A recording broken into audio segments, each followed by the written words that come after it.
ओम श्री परमात्मने नमः। ओम श्री गुरुभ्यो नमः। ओम श्री भवद्भ्यो नमः। देववाणी संस्कृतम ई गुरुकुलम यूट्यूब चलदृश्यम प्रति भवतां सर्वेषां हार्दं स्वागतम। मित्रों, लघु सिद्धांत कौमुदी की श्रृंखला में आज हम षोडश कक्षा को पढ़ेंगे, 16वीं कक्षा को पढ़ेंगे, संधि प्रकरणम। गत पाठ में मैंने आपको एक संधि पढ़ाई थी। कौन सी पढ़ाई थी? अयादि संधि। एचो यवायावः यथा संख्यमनुदेशः समानां, ये दो सूत्र पढ़ाए थे, राइट। अब अयादि संधि में ही और थोड़ा सा कुछ है, उसको भी आचार्य वरदराज महाराज जी के अनुसार खंगाल लेते हैं, उसको भी देख लेते हैं। आइए, तो एचो यवा यावह सूत्र से क्या हुआ था? एच को आय, अब, आय, आव आदेश होते हैं अची परतः स्वर के बाद में रहते हुए, परंतु कहीं कहीं हमको बिना स्वर के भी ये आदेश दिखते हैं। तो आचार्य वरदराज महाराज जी बोले, आइए चलते हैं आचार्य पाणिनि जी के पास में और पूछते हैं कहां कहां होता है। तो आचार्य पाणिनि की अष्टाध्यायी से सूत्र लेकर के कहते हैं 24वां सूत्र लघु सिद्धांत कौमुदी का। तो ये सूत्र है वान तो ई प्रत्यय, 6वें अध्याय के प्रथम पाद का 79वां सूत्र, राइट। अब हम पहले इसमें पदच्छेद विभक्ति देख लेते हैं, राइट। प्रथमा विभक्ति एक वचनांतम ई, सप्तमी विभक्ति एक वचनांतम प्रत्यये, सप्तमी विभक्ति एक वचनांतम, राइट। अब इसमें समास है।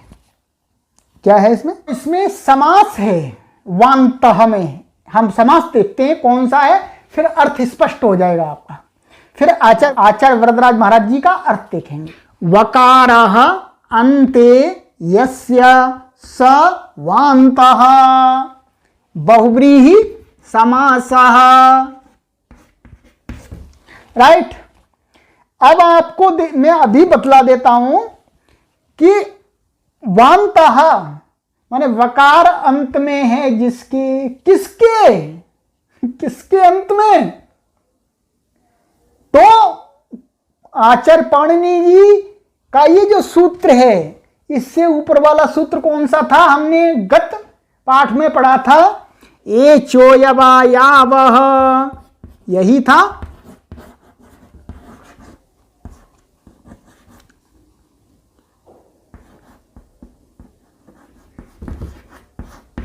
यही सूत्र था, एचो यवा यावह। अब देखिएगा, इसमें हमने अलग अलग कर दिया था, अब पूरे सूत्र में नहीं जाएंगे। अब हमको देखना है इसमें क्या था, राइट। इस सूत्र में अब देखिएगा, आय, अब, आय और आव, ये इसमें है, पढ़ा था हमने। अब आपको क्या देखना है कि वकार किस किस के अंत में है। देखिएगा, वकार इसके अंत में है और वकार इसके अंत में है। अब और आव के अंत में क्या है?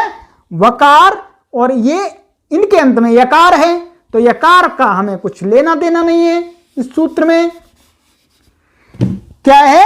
तो क्या वकारः अन्ते यस्य सवान्तः, तो वकार जिसके अंत में है वो क्या हुआ, वांत। तो वांत का अर्थ इस सूत्र में क्या है, ये। राइट, समझ में आ गया अच्छी प्रकार से, वांतः। अब आइएगा, अब मैंने आपको समास बतला दिया, सब कुछ बतला दिया।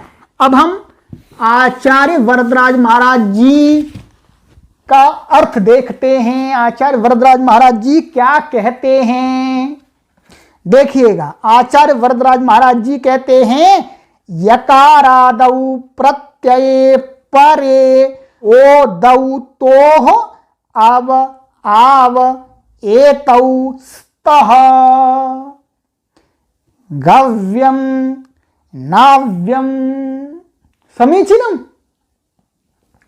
कहते हैं यकारादि प्रत्यय, ये क्या है, ये तो ये का अर्थ है सप्तमी का रूप है य। और व्याकरण में क्या होता है हम आगे बताएंगे आपको, कि एक वर्ण को लेकर के कुछ कहा जा रहा है और उसमें सप्तमी है, तो वो क्या होती है, तदादि विधि होती है। माने वह आदि में है जिसके उसके परे रहते। तो एक परिभाषा है, यस्मिन् विधिस् तदा दावल ग्रहणी। इस परिभाषा की बस इतना ही बहुत है, आपके लिए कठिन हो जाएगा भी, परिभाषाएं पढ़ाएंगे आपको फिर बाद में। तो यहां आपको समझना है कि ये कहा है, तो ये का अर्थ है यकारादि। क्या है, यही आचार्य वरदराज महाराज जी करें, यकारादौ। तो यकारादौ प्रत्यय माने ऐसा प्रत्यय जिसके आदि में य हो। राइट, परे माने परे रहते। क्या है, ओत औत माने ओत और औत, इनको क्या हो जाता है, अब आव एतौ स्तः, ये हो जाते हैं। क्योंकि एचो यवा यावह सूत्र से क्या हुआ था, स्वर के परे रहते। और ये क्या है, व्यंजन। व्यंजन तो व्यंजन के परे रहते, उससे प्राप्त नहीं था। परंतु हमें कहीं व्यंजन, परंतु यह व्यंजन, और वो भी व्यंजन किसका, प्रत्यय का व्यंजन। यह प्रत्यय का व्यंजन उसके परे रहते ही हमें आदेश करना है। तो अब ये क्या हुआ कि जैसे इन्होंने उदाहरण दिया है गव्यम नाव्यम। राइट, तो इसमें हम अभी जो मुख्य पॉइंट है उसको देखना है। गो प्लस ये एक प्रत्यय आता है, उसको हम रूप चला देते हैं ऐसे करके यम। अभी यह प्रत्यय द्वितीय नपुंसकलिंग है, इसलिए यम कर दिया हमने। अब देखिएगा, तो ये प्रत्यय है, यकारादि है या आदि में, तो इसलिए इसको क्या हो जाएगा, अब आदेश हो जाएगा। तो अब आदेश हो जाएगा तो क्या बनेगा, गव और आगे मिलके गव्यम। गव्यम का अर्थ होता है गौ का विकार, विकार अर्थ में प्रत्यय आता है। तो घी, मक्खन, दूध, दही आदि ये क्या है, गव्यम। राइट, तो ये गव्यम बन गया आपका। यहां पर एचो यावह प्राप्त नहीं था, इसलिए इस सूत्र की आवश्यकता पड़ी। अब आगे आइएगा, नाव्यम। तो ये नौ प्लस यहां पर भी ये प्रत्यय, इसका ये नपुंसकलिंग में रूप हमने चला दिया है, इसलिए यम कर दिया। तो अब देखिएगा, यहां पर भी यकारादि प्रत्यय है या आदि में है, इसलिए यहां पर भी इसको क्या हो जाएगा, आव। तो नाव, तो नाव्यम। नाव्यम का अर्थ होता है नाव के द्वारा तैरने योग्य जल। ऐसा नदी का जल या नाले, जो भी नहर का जल जिसमें हम नाव के द्वारा तैर करके पार हो सकते हैं, वह जल नाव्यम। राइट, ये तो आपका सूत्र कंप्लीट हो गया।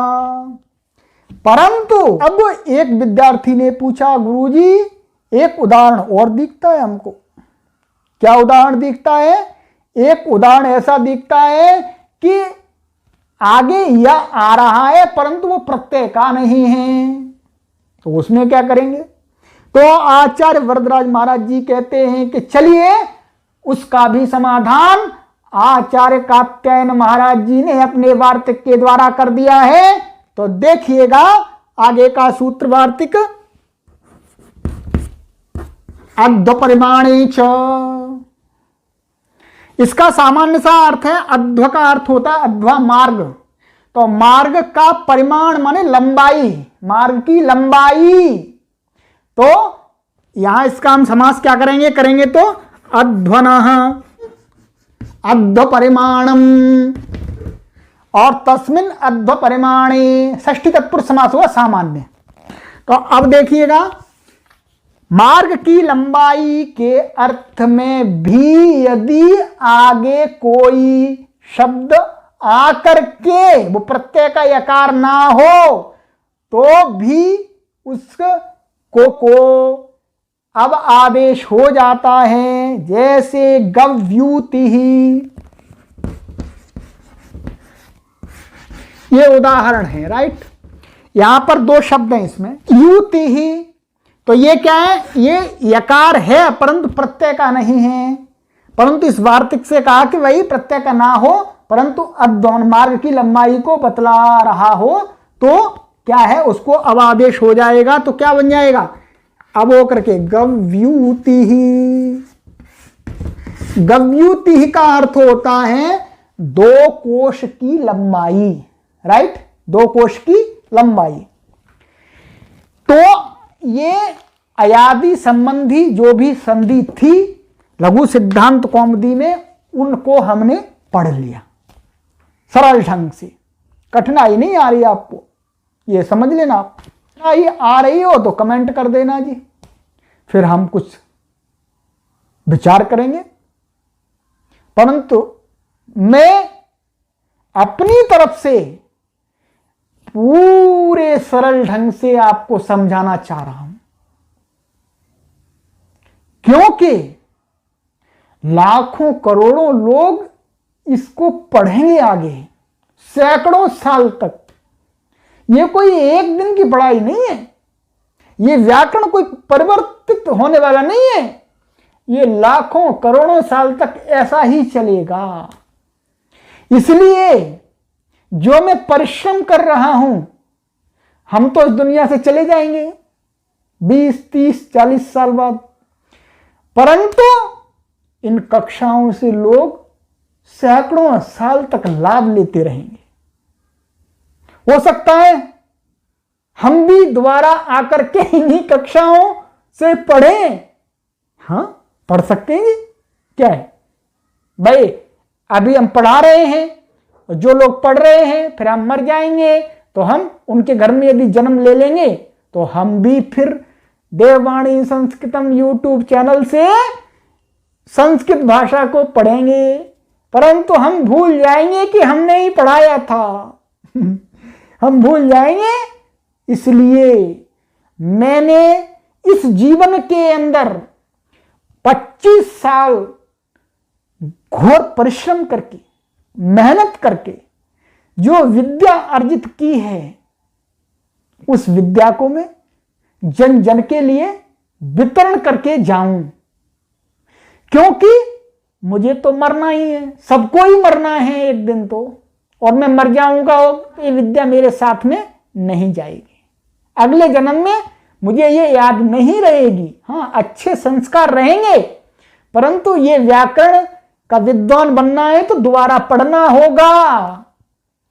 तो मैं इस जीवन के अपने परिश्रम को व्यर्थ क्यों जाने दूं? मैं सोचता हूं कि दुनिया में लोग मेरे इस जीवन के परिश्रम से, इस 25 साल का जो मेरा परिश्रम है, गुरुओं के चरणों में बैठ करके विद्या का जो अर्जन किया है, उसका लाभ सबको मिल जाए, मिलता रहे दीर्घ काल तक। ये मेरी भावना है, निस्वार्थ भावना है। प्रभु से प्रार्थना करते हैं, हे प्रभु ये संकल्प पूर्ण हो जाए। मैं संस्कृत का ज्ञान अधिक से अधिक देववाणी संस्कृतम यूट्यूब चैनल के माध्यम से जन जन में बांट दूं। तो आइए अब हम इस कक्षा को यहीं विराम देते हैं। आप सभी को प्रणाम करते हुए इति ओम शम।